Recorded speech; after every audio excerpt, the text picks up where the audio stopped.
Hey guys, what's going on? Banana156 here with another video. Remember to subscribe, like, comment, do all that stuff I do, read all comments, so yeah, make sure to leave one. And in this video will be the first video in kind of a or I don't know if it's going to be a mini series or a long series, but a series on philosophy. Now, I'm going to be mainly covering ethical issues in this series on philosophy. It'll be mainly,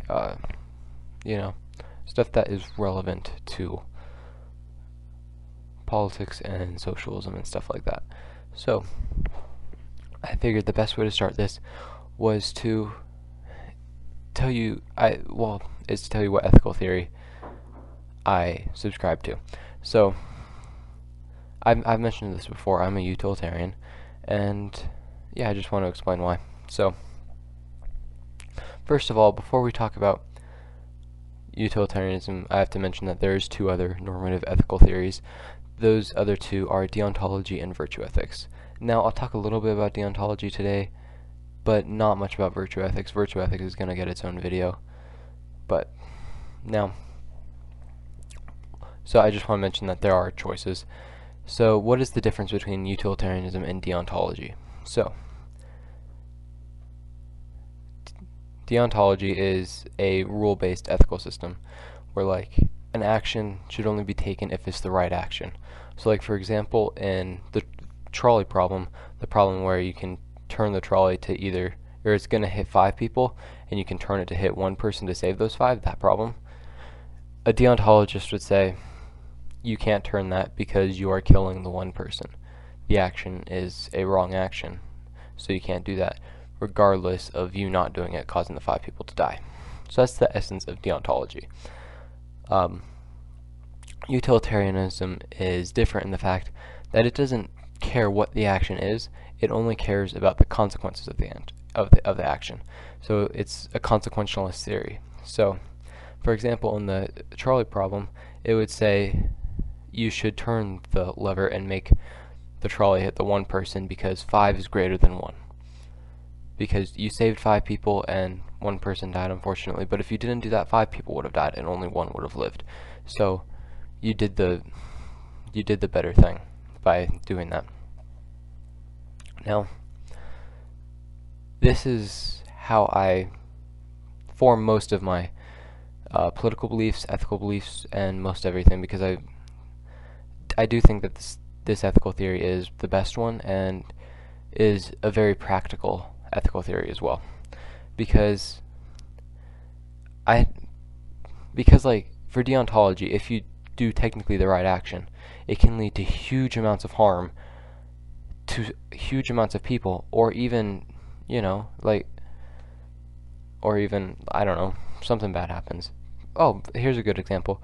So for the climate change video that I uploaded recently, or I guess not very recently anymore, but I asked the question, would you be willing to give up democracy to save the planet? A deontologist would say no, because giving power to a dictatorship is a wrong action. But giving power to a dictatorship is a wrong action. But if you do that, that leads to the planet dying and countless generations lost and billions of people dying. So as a utilitarian, I would have to answer yes on that. If it came to that, like, that was the necessary step, I would answer yes, that you do need to give up democracy for the saving of the planet. It's really hard to say that, but the planet can't die. But that's a tangent. But so the essence of utilitarianism is consequentialism, and this theory was made originally by John Stuart Mill, and it is very focused on the happiness to misery ratio.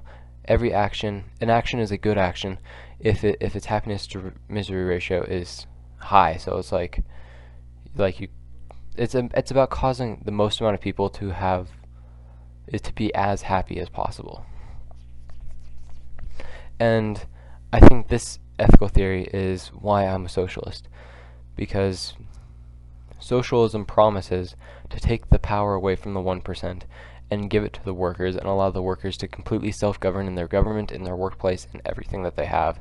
And this gets rid of the wealth gap. If we're talking about like anarcho-syndicalism, essentially, this gets rid of the wealth gap. It's classless. There's no hierarchy. There's no money. There's no problems anymore. It provides the happiest existence for everyone in the world if the whole world is anarcho-syndicalist.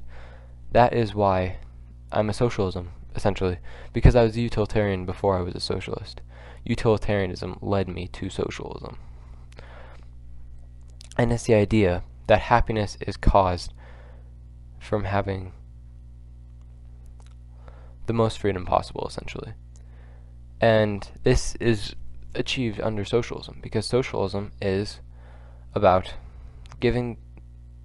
saying you're entitled to certain things, and thinking there's a just way of organizing society that provides the worker and the average person with as much freedom and freedom from coercion as possible. Because if you look at modern day America, for example, the average worker is not free to have a month off like in Europe. The average worker is not free from paying hugely expensive medical bills. The average American is not free from is not free from having enough money to have one emergency. And the average American isn't free to move up the ladder at all. If we're talking about a strict economical sense with economical theory, there are stickiness on the rungs of economic ladder, which make it very hard for people to move up, and most people move down. That's for another video, though. So socialism solves all these issues. Socialism guarantees healthcare. It guarantees paternity leave. It guarantees paid vacation. It guarantees that all emergencies will be covered.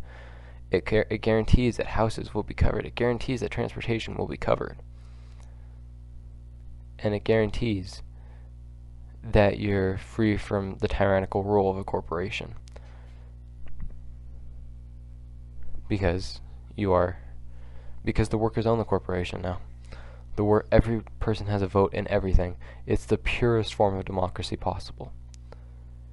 It's one vote equals another vote. Everyone is equal.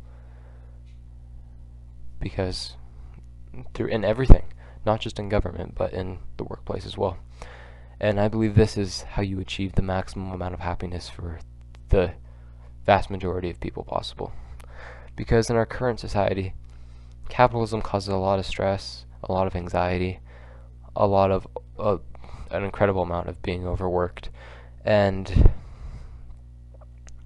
then when we go home, then it's just told that we're just not working hard enough. Jeff Bezos just works harder than us. Bill Gates just works harder than us. Mark Zuckerberg just works harder than us. Elon Musk just works harder than us. And that's not true. That's not true at all. They don't work harder than us. They just are very good at taking credit for other people's work. They're very good at exploiting their workers. And they are venture capitalists. And they got lucky.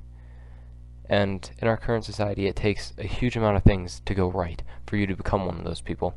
And in our current mindset, in our current culture, it is framed that they didn't get lucky, they just work harder than everyone else. And that is a toxic mind state to be in, and completely destroys the working class mentally, physically, and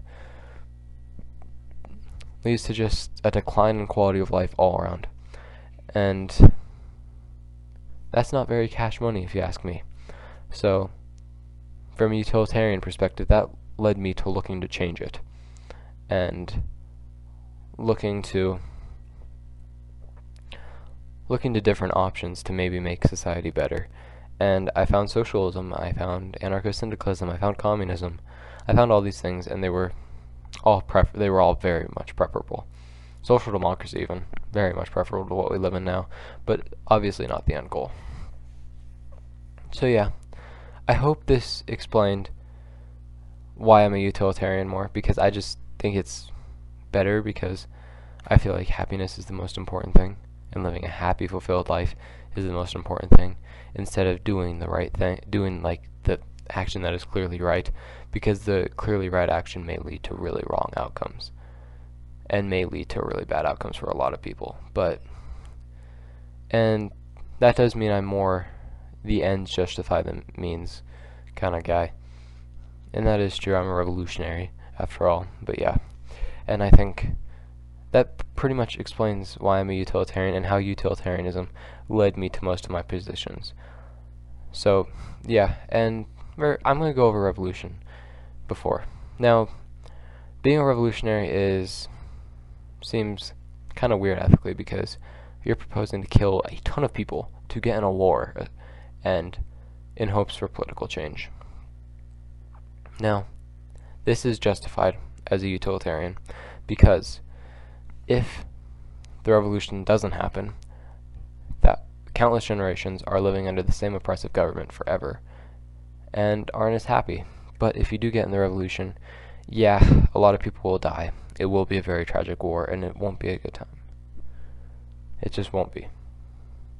But the revolution will cause, hopefully, unless it goes bad like the Soviet Union did or China, but hopefully it causes a better government to be formed and the population to live a higher quality of life for a lot longer, and that makes the happiness to misery ratio better, essentially.